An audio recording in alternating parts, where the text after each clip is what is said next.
The year was 2013 when Bulldog released their BX1 40K coupler. That started a whole new class of gooseneck trailers.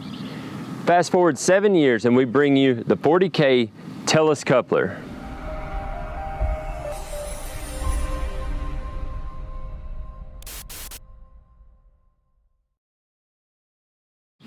When Bulldog released the 40K coupler, we were stoked about it. We immediately adapted it to our product lineup. We used two 3/4 inch plates with adjustable holes to give it more range of adjustment.